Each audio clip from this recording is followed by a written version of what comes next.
Salve, salve, rapaziada. Estamos aqui para continuação daquele vídeo sobre Roshan. E veja bem, esse vídeo que eu tô falando sobre Roshan, ele diz muito sobre como fazer uso do Roshan, não como você vai fazer o Roshan, sabe? São duas coisas diferentes. E é só para ter isso em mente. Que basicamente eu tô focando em como fazer uso do Aegis, sabe? Nesse segundo aqui, eu vou estar falando principalmente sobre... Tem dois pontos específicos aqui que eu anotei. Quando você faz o segundo Roshan, geralmente você vai estar num timing em que você consegue terminar o jogo. Isso é bem comum no Dota. Em qualquer bracket, o Roshan é feito... O segundo Roshan costuma ser feito acima de 30 minutos. E você já está num timing que geralmente você já levou T2 inimiga, você tem mais mapa. E você consegue estar fazendo o high ground ali, uma possível barraca. E o que acontece? Tem dois pontos principais aqui na minha perspectiva que você precisa estar pensando neles. E o primeiro é, você precisa de um pick-off para fazer esse siege? Se você não consegue chegar lá e fazer um 5x5 naquela torre, fazendo siege lento e eventualmente ter uma teamfight, você não consegue fazer aquele siege com 5 heróis inimigos vivos. E o segundo ponto... você precisa pensar em que itens você precisa para fazer aquele high ground, beleza? E vamos estar entrando mais a fundo nesse primeiro ponto.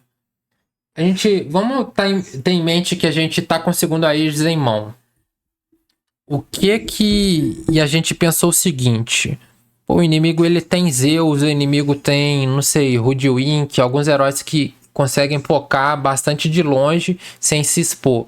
E você ainda não tem um item de sustain, você não consegue se manter batendo naquela torre. Fica uma situação meio esquisita, uma situação forçada, sabe? Então, como que a gente tem que abordar essa situação? Na minha perspectiva, se a gente não consegue fazer um siege, a gente está mais forte, mas porém a gente não consegue fazer um siege por conta do mapa, você tá vindo de um low ground. Quem tá defendendo tem a vantagem porque ele usa os buffs da torre, ele tem um fortify da torre que vai ter um multishot, ele tá perto da fonte em que ele consegue voltar e se relar e continuar te pocando de longe.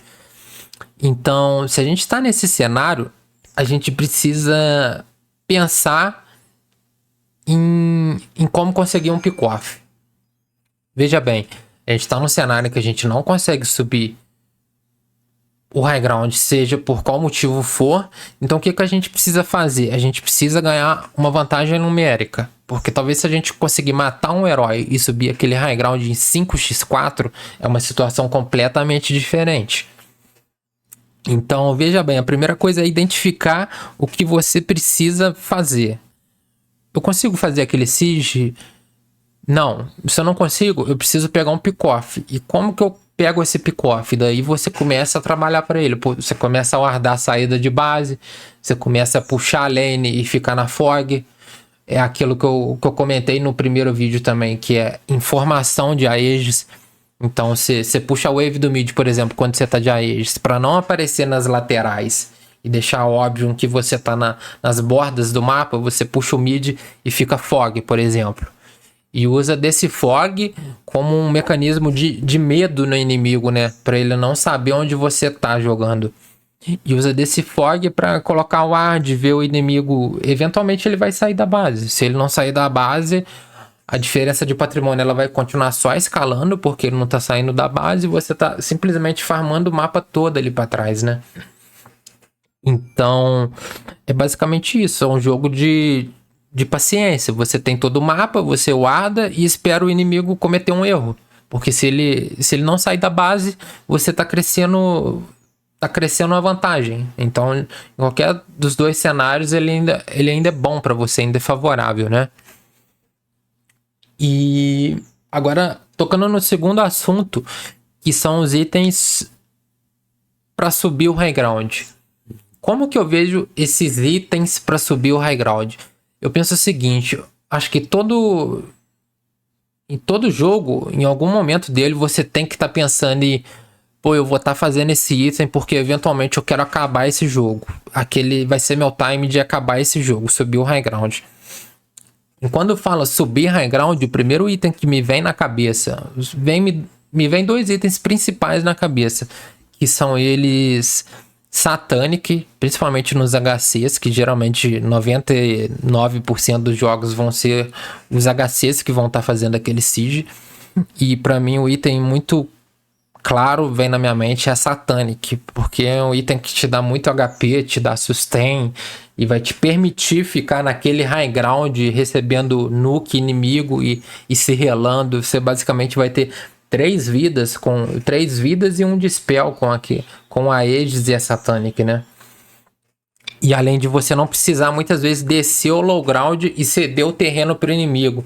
Então você basicamente sobe e fica lá e empurra todo o inimigo para trás. Você diminui o espaço em que eles podem estar fightando, né?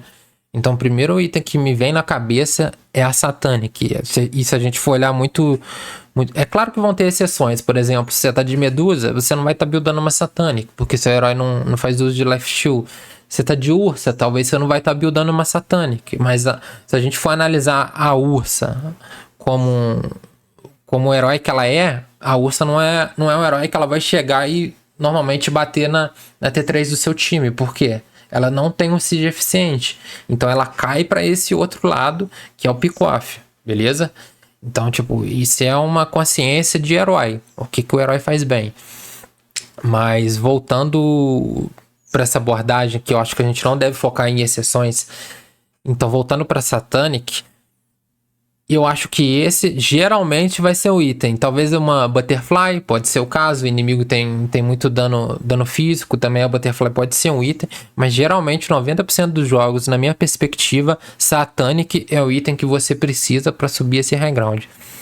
E o segundo item que eu tinha comentado que vem na minha cabeça também é um brasão. E por que eu digo do brasão? Eu acho que o brasão nos suportes, geralmente ele é feito nos suportes.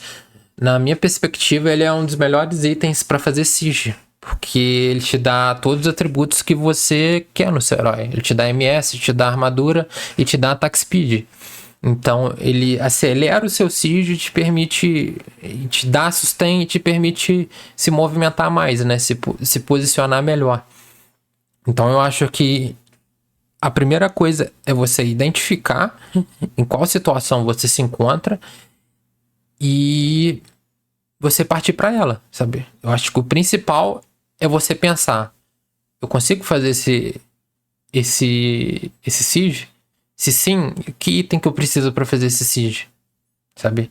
Eu não consigo fazer esse siege, então o que eu preciso para fazer esse siege? Eu preciso ter vantagem numérica, então eu vou pro lado do pick-off, beleza? E eu acho que essa ideia resume bem. Eu acho que o vídeo, se eu falar mais aqui, pode complicar um pouco. E eu acho que essas duas ideias, elas resumem bem e vão te ajudar bastante a subir a MMR aí. Não importa a bracket que você tá, porque eu acho que isso é um mecanismo, né, em que até outros profissionais usam, sabe? Basicamente os bons costumes dentro do Dota, as boas práticas, né? Dentro do Dota. Você consegue fazer. Você não consegue fazer a Aegis, você vai pro pick-off. Entendeu? Você não consegue fazer high ground, você vai pro pick-off. Você consegue fazer high ground, você vai pro high ground. Então o importante é pensar isso e construir mecanismos, como eu disse anteriormente. Você precisa estar construindo mecanismos ao longo do jogo que te permitam, em algum momento, tá terminando esse jogo, tá fazendo aquele siege, beleza? Valeu quem acompanhou até aqui, quem puder dar aquele sub. Tamo junto, rapaziada. Valeu.